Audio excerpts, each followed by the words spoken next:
First PUC physics first test question papers.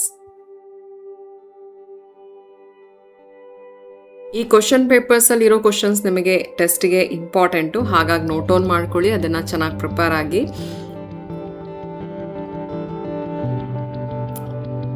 ಈ ಚಾನಲ್ನಲ್ಲಿ mid ಟರ್ಮ್ಗೆ ಮತ್ತು ಪ್ರಿಪ್ರೇಟರಿ ಎಕ್ಸಾಮ್ಗೆ, ಆ್ಯನ್ಯುವಲ್ ಎಕ್ಸಾಮ್ಗೆ ಸಾಕಷ್ಟು ಸ್ಟಡಿ ಮೆಟೀರಿಯಲ್ಸ್ ನಾನು ಪ್ರೊವೈಡ್ ಮಾಡ್ತೀನಿ. ಫಸ್ಟ್ ಟೆಸ್ಟಿಗೆ ಸ್ವಲ್ಪ ಕಡಿಮೆ ಇದೆ, ಮಿಡ್ ಟರ್ಮಿಗೆಲ್ಲ ಜಾಸ್ತಿ ಕ್ವಶನ್ ಪೇಪರ್ಸ್ ಸಿಗುತ್ತೆ. ಪ್ರೀವಿಯಸ್ ಇಯರಿಂದು ಅಷ್ಟು ಓದ್ಕೊಂಡ್ರೆ ಸಾಕಾಗತ್ತೆ. ಮತ್ತು ಇಲ್ಲೇನು ಕ್ವಶನ್ ಪೇಪರ್ ಕೊಟ್ಟಿದ್ದೀನಿ ಅದೇ ಸೇಮ್ ಬರುತ್ತೆ ಅಂತಲ್ಲ, ಈ ಕ್ವಶನ್ಸ್ ಇಂಪಾರ್ಟೆಂಟ್ ಇರುತ್ತೆ ಮತ್ತು ಒಂದು ಐಡಿಯಾ ಸಿಗುತ್ತೆ ನಿಮಗೆ. ಕ್ವಶನ್ ಪೇಪರ್ ಯಾವ ಥರ ಇರುತ್ತೆ, ಯಾವ ಥರ ಕ್ವಶನ್ಸ್ ಇರುತ್ತೆ, ಎಷ್ಟು ಟಫ್ ಇರುತ್ತೆ, ಈಸಿ ಇರುತ್ತೆ, ಯಾವ ಪಾರ್ಟಲ್ಲಿ ಎಷ್ಟು ಕ್ವಶನ್ಸ್ ಇರುತ್ತೆ, ಒಂದು ಕ್ಲಾರಿಟಿ ಸಿಗುತ್ತೆ. ಓಕೆ, ಹಾಗಾಗಿ ಈ ಕ್ವಶನ್ ಪೇಪರ್ ಅಪ್ಲೋಡ್ ಮಾಡಿರೋದು. ಇಲ್ಲಿರೋ ಕ್ವಶನ್ಸ್ ಎಲ್ಲ ಇಂಪಾರ್ಟೆಂಟೇ ಇದೆ, ಅದನ್ನು ನೀಟಾಗಿ ಕಲ್ತ್ಕೊಳ್ಳಿ. ಆಲ್ ದಿ ಬೆಸ್ಟ್ ಮಕ್ಕಳೇ. ಈ ಚಾನಲಲ್ಲಿ ಸೈನ್ಸ್ ಕಾನ್ಸೆಪ್ಟ್ ಈಸಿಯಾಗಿ ಕನ್ನಡದಲ್ಲಿ ಅರ್ಥ ಆಗುವಂಥ ವೀಡಿಯೋಸ್ ಕೂಡ ಇದೆ.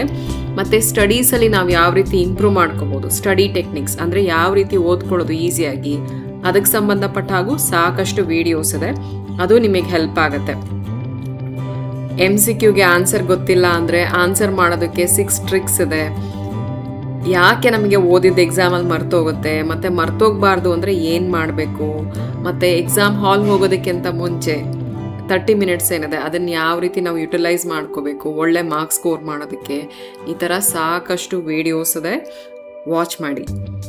ಆಲ್ ದಿ ಬೆಸ್ಟ್ ಮಕ್ಕಳೇ.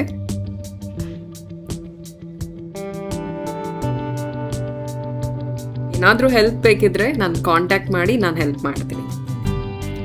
ಸ್ಟಡೀಸ್ಗೆ ಸಂಬಂಧಪಟ್ಟ ಹಾಗೆ ಏನಾದರೂ ಹೆಲ್ಪ್ ಬೇಕಿದ್ರೆ ನಾನು ಕಾಂಟ್ಯಾಕ್ಟ್ ಮಾಡಿ, ನಾನು ನಿಮಗೆ ಹೆಲ್ಪ್ ಮಾಡ್ತೀನಿ.